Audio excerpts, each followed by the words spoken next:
Mas vamos lá. Que piora. Olha que engraçado. Não é nem só a manchete. É além disso. Esse parágrafo que eu achei muito bom para expor o que se passa nas entranhas do governo Lula. Brasil prepara tributação mínima de 15% sobre lucro de multinacionais, diz a secretária de Haddad. Olha lá, vai tributar mais imposto, mais imposto. É o padrão do Lula. Aí você vê o subtítulo, né? Cobrança de imposto é uma medida definida pela OCDE em parceria com o G20. Tem uma agenda internacional que ela está adotando. Aí você vai dar uma olhada no texto. Olha só. A secretária também enfatizou que o Brasil quer ir além na discussão de tributação global. É a agenda central básica para você poder formar um poder mundial, um governo global. Como é que você tem um governo global se você não tem quem financia esse governo? Então você tem que ter um tributo global. O governo Lula quer avançar com isso, com o objetivo de diminuir diferenças entre economias avançadas e emergentes e estimular a agenda verde. Olha o que se passa dentro do governo Lula. Eu tenho certeza que para a maior parte de vocês que já vem acompanhando as discussões que a gente faz, matérias e mais matérias que nós trazemos, as movimentações do governo, não é nenhuma grande novidade, mas ver a turma assumindo com todas as letras, ó, esses movimentos que nós estamos fazendo, de aumentar imposto aqui, não sei o que lá, colocar a agenda verde como parte central, isso não é, assim, já saiu do... Será que é realmente isso? Não, eles estão afirmando com todas as letras. Com todas as letras. E olha, é um assunto conectado a questões tributárias, questões de imposto, e que ela está falando, ó, isso em ligação com o estímulo da agenda verde. Aí você junta, olha para a reforma tributária, imposto do pecado, IPVA verde, subsídios para quem é verde, para quem não é, né? Maiores para quem é verde do que para quem não é, e outras coisas que tá lá, né, ao longo da reforma ligada a essa agenda verde. Não é aleatório. Esses movimentos não são aleatórios. Estamos de volta lá em 2003, né, 2007, naquela que os bancos tinham lucros recordes. Itaú supera Banco do Brasil e lidera a corrida do lucro dos bancões. Nossa. O governo Lula cumprindo a sua função. Gerar condições para que os patrocinadores do SG tenham cada vez mais recursos para cumprir a sua agenda. Aí, a Folha também falou sobre isso, né? O lucro dos bancos. Bancos lucram 25 bilhões no terceiro trimestre e sinalizam que o pior já passou. A gente tá conversando que o Brasil tá entrando no pior momento. São notícias recorrentes de queda no varejo, queda no indicador tal, queda na arrecadação, desaceleração disso, possibilidade de rever o PIB para baixo. E com o Brasil indo pro buraco, o pior já passou pros bancos. Engraçado isso, né? E o mais engraçado ainda é os comentários. Quem assina a Folha de São Paulo é petista. Olha o petista. Bruno Sebastião Neto. Para desespero da loucura e do obscurantismo bolsonarista, a vida está voltando ao normal, que significa paz. O cara tá celebrando o lucro dos bancos. Esse é o petista. Lucros. 25 bilhões no terceiro semestre. O cara, sim, bicho. É, o Brasil. Tá voltando, agora vai.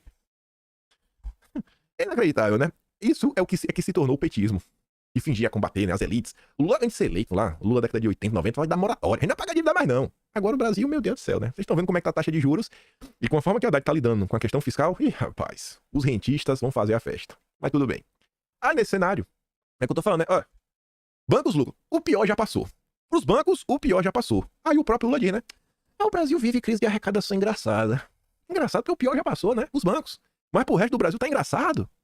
É uma crise engraçada, a economia está crescendo, né? Mas a arrecadação está caindo. Resta saber qual é a economia que está crescendo, além dos bancos.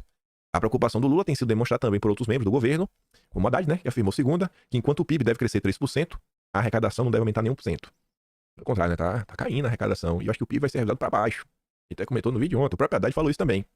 Em seu discurso, Lula disse que o governo do antecessor de Bolsonaro cometeu um crime contra a economia do país e que espera que um dia isso seja julgado. Realmente, Bolsonaro deu uma rasteira, ele entregou um país com superávit, que se você mantesse na linha, você ia poder ter uma queda brusca nos juros, e aí você ia dar uma porrada na economia, né? Porque os rentistas, os bancos, os credores da dívida brasileira iam ficar vendo navios. Aí o lucro deles ia quase zerar.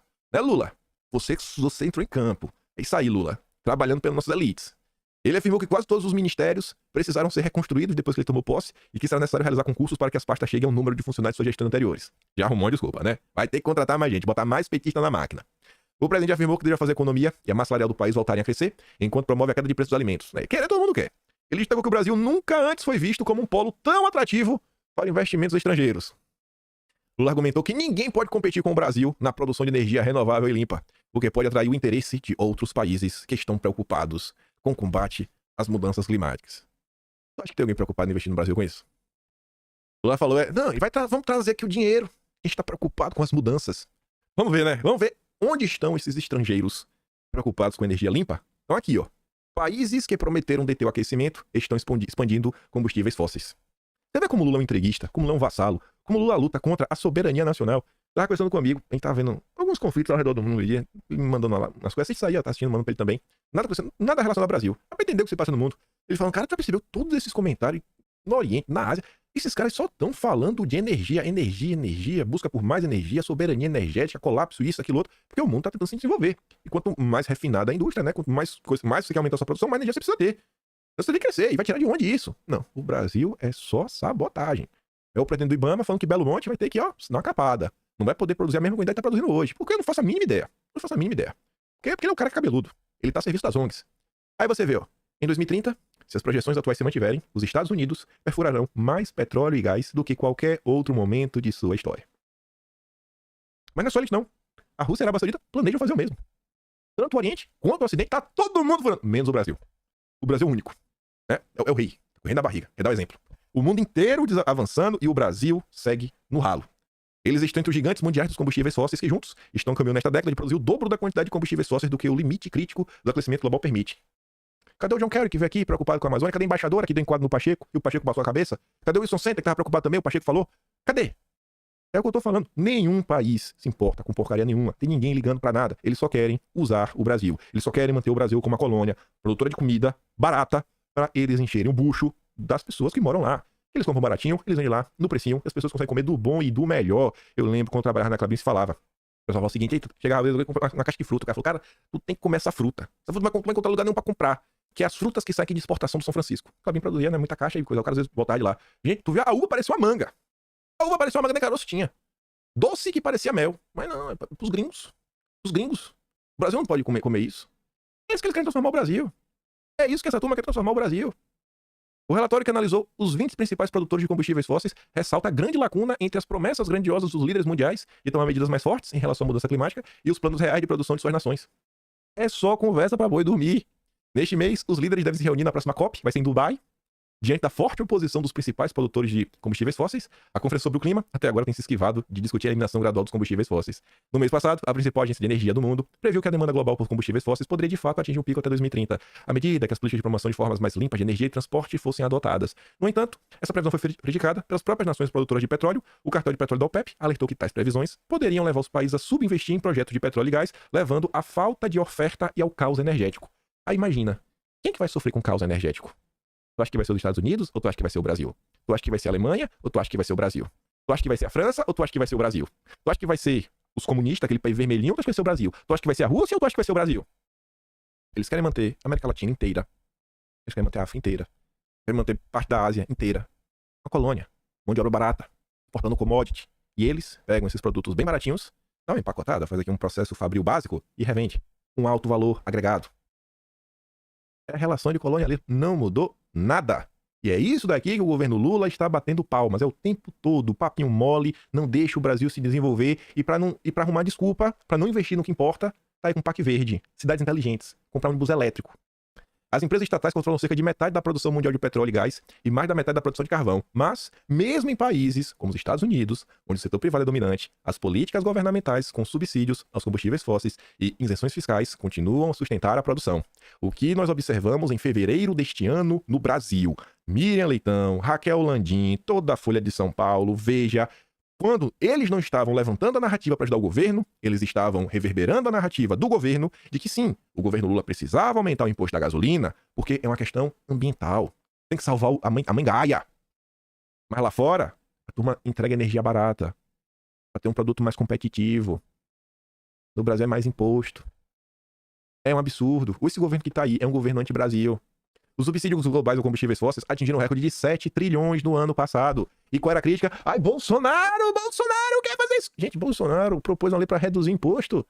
Que subsídio... Beleza, tem o negócio dos taxistas, dos caminhoneiros. Mas foi redução de imposto. Redução de imposto.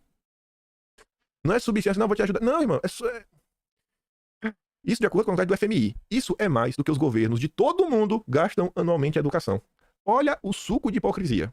Algumas nações que possuem reservas consideráveis de combustíveis fósseis estão agora competindo para serem os últimos produtores. Eles vão ser os últimos. Eles podem, o Brasil mais não. Ninguém mais pode perfurar. Por isso que a Marina e o Lula não deixam a Petrobras explorar a margem equatorial. Tá aguardando para alguém. Ou um comuna, da nova Rota da Seda, ou um europeu, ou os americanos. Só não vai ser o Brasil. Dizendo que podem perfurar combustíveis fósseis de forma mais limpa do que seus concorrentes. O Brasil não pode. Eles podem, porque eles têm a tecnologia certa.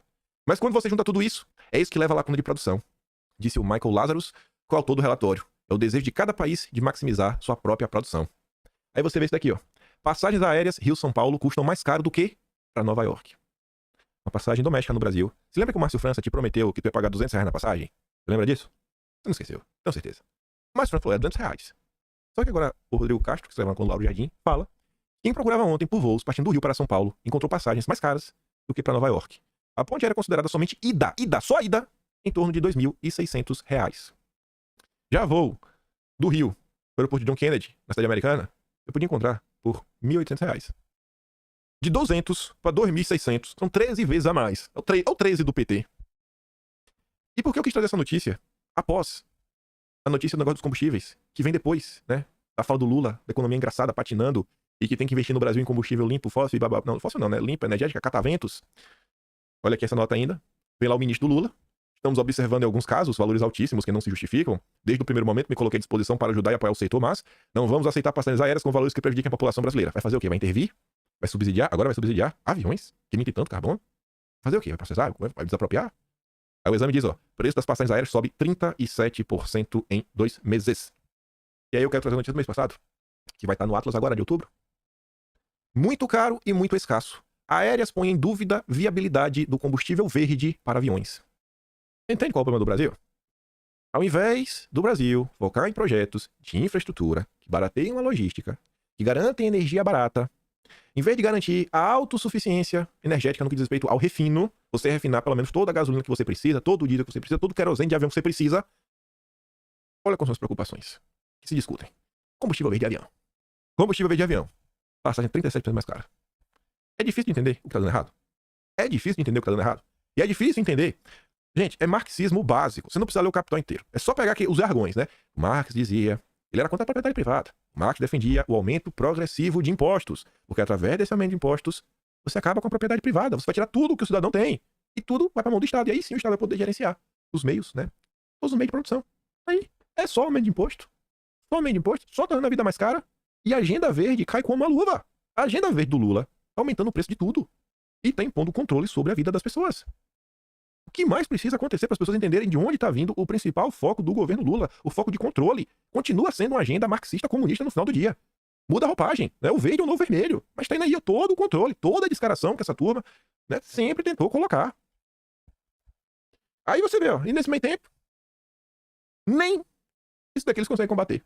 Porque faz, não, a gente tá aqui com a agenda verde, a gente tá quebrando o Brasil, mas pelo menos o mico-leão dourado está em paz, nem isso. Com recorde de queimadas e fumaça no Amazonas, governo patina no combate à crise. Essa foi uma. Aqui de Bagé é outra. Pantanal, assim como a Amazônia, vê explosão de queimadas e aumenta a pressão sobre o governo Lula. Pressão de quê? Porque até agora a Greta não apareceu, o Leonardo DiCaprio não apareceu, o WWF não apareceu, ninguém apareceu porque as ONGs estão lavando a jega. E pra concluir, Eduardo Bolsonaro postou isso daqui ontem. Olha a diferença. Um político de esquerda, um político de direita. Lamentável que a TV Cultura tenha se tornado isso. Metendo o pau no setor nacional mais pujante. Eu fiz esta foto. Vi a jornalista militante falar igual um deputado do PSOL. Bolsonaro fez tramitar no Congresso o pacote de veneno. Depois fez defesa do uso responsável de agrotóxicos, o projeto que está no Congresso para reduzir o uso de fertilizantes.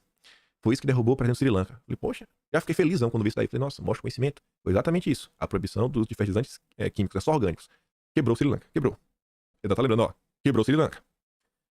Na Holanda, tentaram fazer o mesmo. E a resposta foi que o Partido do Agro saiu praticamente do zero para formar a maioria no Senado holandês. E até marca o Thierry Baudet, que a gente lá no Quinto Elemento entrevistou ele. Tem entrevista dublada e legendada, né? Porque depois ele tem dublado. Assista. Veja. Você vai ver que você fala, cara... E é um cara na Holanda que acho que tem uma foto... Assim, as críticas que ele fez, né? A esquerda como um todo. Tá bem na linha que ela tá falando.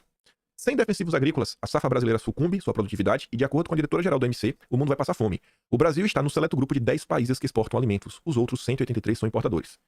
Eu nunca soube disso. Eu fiquei muito surpreso com a informação. Eu espero que isso aqui não seja verdade, porque é muito preocupante. Um planeta, só 10 países são exportadores de comida. Só 10. E o Brasil é um desses 10. Imagine a importância do Brasil.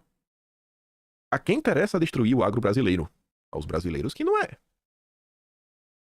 Oh, rapaz, esse daqui eu não vou comentar. Não, esse aqui eu só vou comentar essa.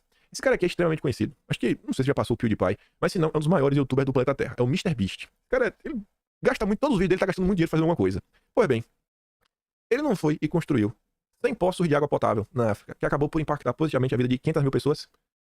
E aí eu vi um perfil de humor como Joaquim Teixeira fazer um comentário perfeito, que é a representação do governo Lula. Se ele tentasse fazer isso no Brasil, trazer água para a população, ia levar multa do Ministério Público, do IBAMA, da FUNAI, da Anvisa, da Anatel e etc.